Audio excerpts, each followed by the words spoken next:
y le damos la bienvenida a su casa a nuestro querido Israel Cázar. ¿Cómo estás, Israel? Bien, muy feliz de estar aquí Nosotros platicando más de que estés por acá. esta bella mesa redonda. Así es. Y mira, hablabas tú de quiénes van a pasar las fiestas o el periodo vacacional acá en la ciudad, ¿no? Y habrá quienes se vayan a otras partes de nuestro país. Y la cosa es que nuestro país es muy rico para visitar y para tener experiencias de distintas formas, ¿no? Para encontrarse con la familia, para ir a una playa, para hacer un turismo gastronómico o para hacer también un turismo histórico.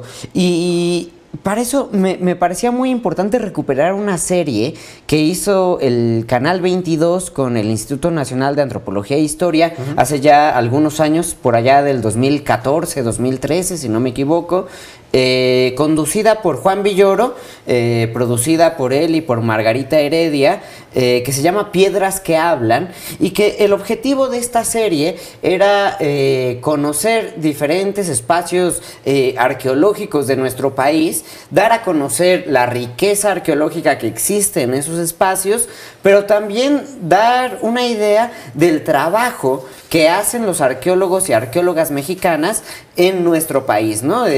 ¿Cuáles son los diferentes niveles o cuál es el diferente o el distinto trabajo que hacen los arqueólogos en nuestro país? Porque, digamos, no es lo mismo hacer arqueología en Chichén Itzá, ¿no? En la ciudad, en ese espacio ceremonial que es Chichén Itzá, en Yucatán, a hacerlo en Chihuahua.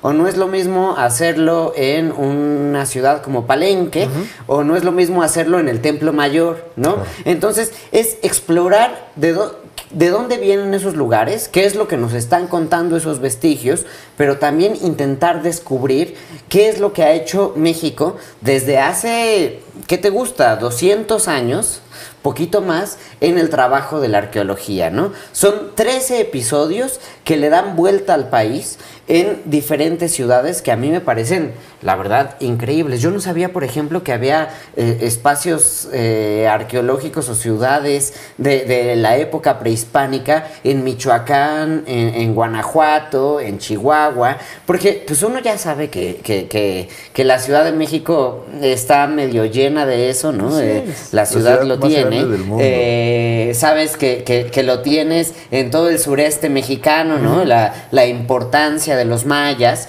pero descubrirlo más arriba a mí me pareció muy interesante. Y cada quien tendrá su propia visión, ¿no? Pero el tener estos acercamientos me parecían muy interesantes. Ahora en las últimas semanas me he dedicado a ver esos documentales. Hay que decirlo, son 13 episodios que duran 50 minutos, casi cada uno de ellos. Todos están en el canal de YouTube de Lina.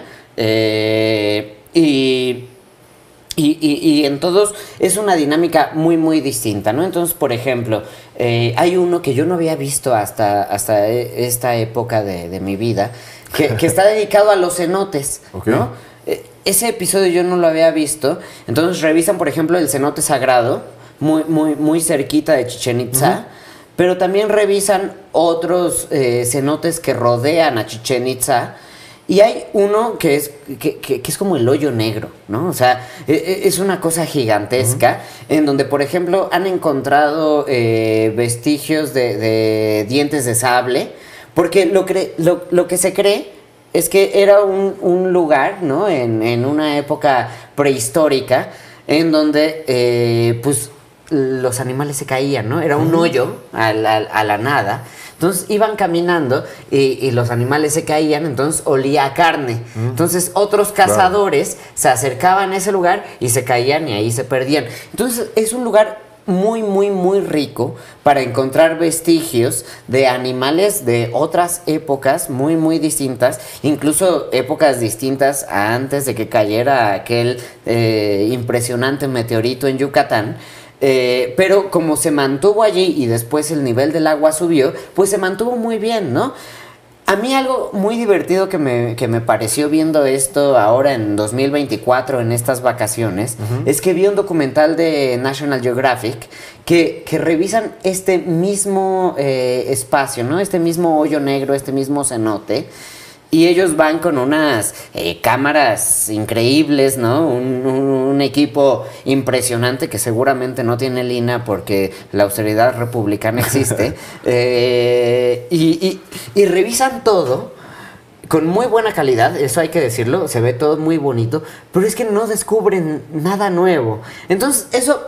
Al comparar el documental de hora y media que hace National Geographic frente a los 50 minutos que hizo el INA en el 2014-2013 con Juan Villoro, pues la verdad es que a mí me gustó mucho, porque a mí me cuentan mucho mejor, ¿no?, qué era lo que estaban viviendo los mayas en esa época y por qué este espacio que ya naturalmente se había hecho importante para que fuera un lugar en donde tú llevabas tus ofrendas, en donde te representaba, ya sea por el olor, por cómo se movían los astros alrededor de él, ¿no? Por lo que pudiera haber significado, por la cantidad de cuevas que existían allá, por los sacbés naturales. Recordemos que el sacbé es este espacio, ¿no? Es este camino que tienen los mayas para llegar hacia el inframundo, ¿no? Entonces hay entre naturales y creados por los mismos mayas en diferentes épocas de su vida, pues eran cosas bellísimas que ya estaban, ¿no?